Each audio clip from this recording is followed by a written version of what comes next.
नमस्कार। श्रीमती वीणा, सह आचार्य रसायन विज्ञान, राजकीय महाविद्यालय नौहर। बीएससी पार्ट फर्स्ट में ऑर्गेनिक कंपाउंड्स की स्टीरियोकेमिस्ट्री का चैप्टर चल रहा है। उसमें आज का टॉपिक है ऑप्टिकल आइसोमेरिज्म। स्टीरियो आइसोमेरिज्म का पहला प्रकार ऑप्टिकल आइसोमेरिज्म, हिंदी में जिसे कहते हैं प्रकाशिक समावयवता। अब ये प्रकाशिक समावयवता क्या होती है? पहले तो त्रिविमीय समावयव क्या होते हैं? वे समावयव जिनके बंधों की स्थिति समान हो परंतु अणुओं में परमाणुओं की आकाशीय व्यवस्था में अंतर हो, उन्हें त्रिविम समावयव कहते हैं। यदि दो त्रिविम समावयवी एक दूसरे से एक वस्तु तथा उसके प्रतिबिंब यानी मिरर इमेज की भांति संबंधित हो, जो एक दूसरे पर अध्यारोपित नहीं हो, प्रकाशिक समावयव कहलाते हैं तथा यह परिघटना प्रकाशिक समावयवता कहलाती है। सामान्यतया इनके गुण भौतिक तथा कुछ रासायनिक समान होते हैं। ये केवल समतल ध्रुवित प्रकाश के प्रति भिन्न भिन्न व्यवहार दर्शाते हैं। ये समावयव प्लेन पोलराइज्ड लाइट को समान कोण पर घुमाते हैं, परंतु एक समावयव जहाँ इस प्लेन पोलराइज्ड लाइट को क्लॉकवाइज डायरेक्शन में घुमाता है, तो जो दूसरा समावयव है वो उस लाइट को एंटी क्लॉकवाइज डायरेक्शन में घुमाता है। अब ये जो प्रकाशिक समावयवता है, इसकी संकल्पना सर्वप्रथम फ्रांस के केमिस्ट लुईस पॉशर ने 1848 में की थी और उन्होंने ये पाया कि एक यौगिक सोडियम अमोनियम टार्टरेट दो प्रकार के क्रिस्टल होते हैं। उन्होंने दोनों प्रकार के क्रिस्टलों को चुनकर अलग किया और उनके एक्सरे जो डायफ्रैक्शन था उसका एनालिसिस किया और उन्हें ये ज्ञात हुआ कि दोनों एक दूसरे के मिरर इमेज हैं, किंतु समतल ध्रुवित प्रकाश यानी प्लेन पोलराइज्ड लाइट को विपरीत दिशा में घुमाते हैं। लुईस पॉशर ने इसके लिए उन्होंने ये कारण दिया कि ऐसा आणविक असममितता यानी मॉलिक्यूलर डिससिमेट्री के कारण ऐसा होता है। तो प्रकाशिक समावयवता ऐसे समावयव होते हैं जो एक दूसरे के मिरर इमेज होते हैं, परंतु वे एक दूसरे पर अध्यारोपित नहीं होते हैं। उन्हें प्रकाशिक समावयव कहते हैं तथा ये जो घटना है ये प्रकाशिक समावयवता कहलाती है। एक सिंपल एग्जाम्पल आप देख रहे हो, कार्बन की जो चारों संयोजकताएं हैं वो भिन्न भिन्न समूहों से भरी हुई हैं, ABCD।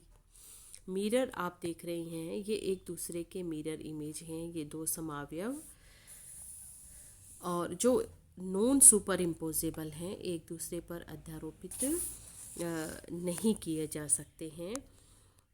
तो एक जो इसमें से जो समावयव है वो समतल ध्रुवित प्रकाश को घड़ी की सुई की दिशा में घुमाता है और इसे डेक्स्ट्रो रोटेटरी कहते हैं, यानी दक्षिण ध्रुवण घूर्णक, और इसे स्मॉल d या प्लस के द्वारा इंगित किया जाता है। दूसरी तरफ जो दूसरा समावयव है वह समतल ध्रुवित प्रकाश को एंटी क्लॉकवाइज यानी घड़ी की सुई की विपरीत दिशा में घुमाता है, जिसे लीवो रोटेटरी कहते हैं, वाम ध्रुवक घूर्णन जिसे कहा जाता है। और इनके नाम के आगे स्मॉल लेटर में L या साइन लगाकर इनको इंगित किया जाता है, यानी प्रदर्शित किया जाता है। अब ऑप्टिकल आइसोमेरिज्म क्या होती है, इसके पढ़ने के पश्चात ध्रुवण घूर्णकता में यानी इनकी ऑप्टिकल एक्टिविटी में ये भी जानना आवश्यक है कि ये समतल ध्रुवित प्रकाश यानी प्लेन पोलराइज्ड लाइट क्या है। साधारण प्रकाश को एक तरंग के समान हम समझ सकते हैं जो अपने पथ पर समकोण पर कंपन करती है, वाइब्रेट करती है। वहाँ पर असंख्य तल होते हैं जिनमें वह सामान्य प्रकाश कंपन कर सकता है। अब समतल ध्रुवित प्रकाश वह प्रकाश है जो इन सभी संभव तलों में से केवल एक ही तल में कंपन करता है। अतः यदि समस्त दिशाओं में कंपन करने वाले सामान्य प्रकाश की एक किरण के मार्ग में एक निकोल प्रिज्म रख दिया जाए तो बाहर निकलने वाली प्रकाश किरण केवल एक ही तल में कंपन करती है। ऐसे प्रकाश को जो केवल एक ही तल में कंपन करता है समतल ध्रुवित प्रकाश कहते हैं। जैसे आप अपने सामने इस स्ट्रक्चर में आप देख रहे हैं, सामान्य प्रकाश है जो सभी तलों में कंपन करता है। निकोल प्रिज्म के माध्यम से जब उसे गुजारा जाता है यानी उसके मार्ग में जब निकोल प्रिज्म रख दें तो वह केवल एक ही तल में प्रकाश कंपन करता है, जिसे समतल ध्रुवित प्रकाश कहते हैं।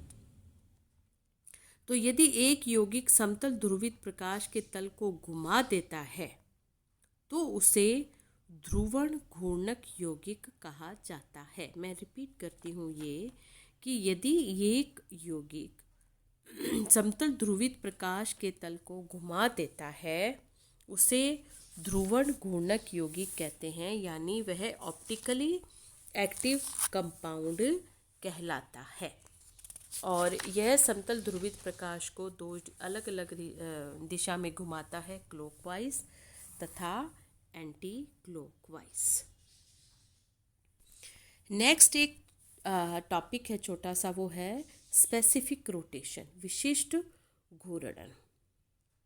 तो विभिन्न पदार्थों की ध्रुवण घूर्णन क्षमता उनके विशिष्ट ध्रुवण घूर्णन के रूप में व्यक्त की जाती है, जिसे निम्न समीकरण के द्वारा हम व्यक्त करते हैं। अल्फा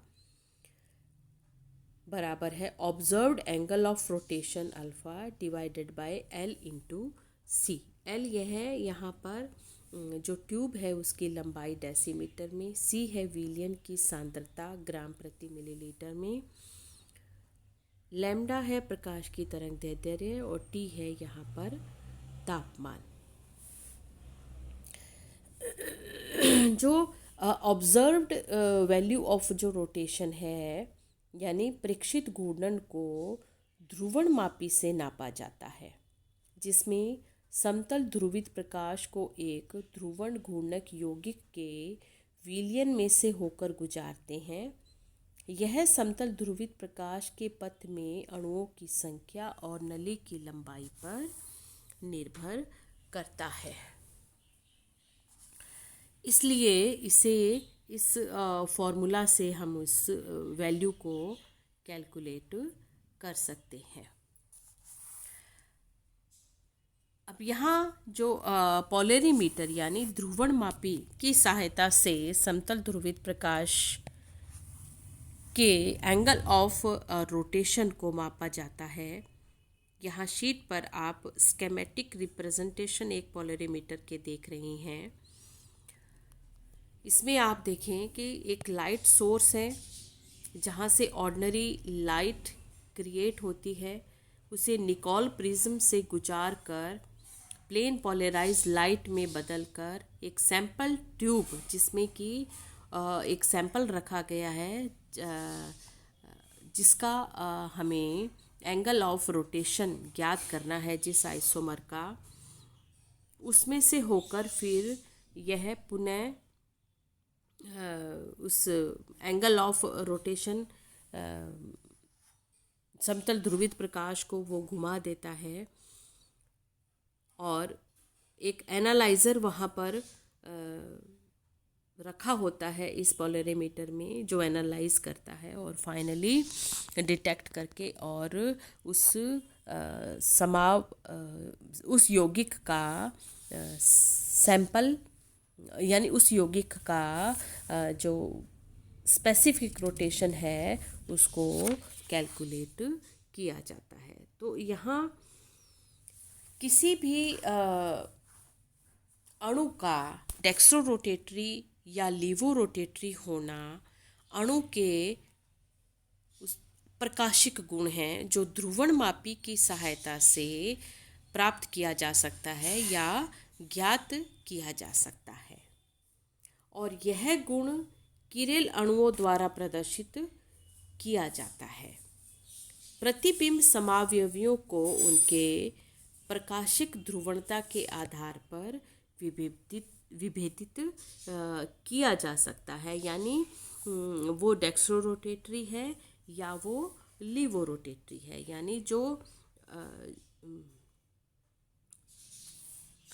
जो कि ऑप्टिकली एक्टिव होते हैं, जो क्लॉकवाइज डायरेक्शन में घुमा रहे हैं वो डेक्स्ट्रो रोटेटरी है, और जो एंटी क्लॉकवाइज डायरेक्शन में जो समावयव घुमाता है वो लीवो रोटेटरी है।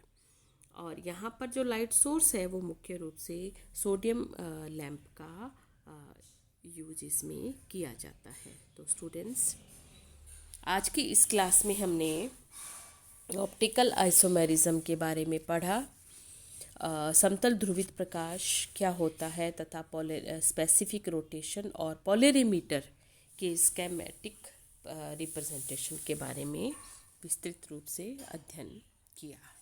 So, thank you so much.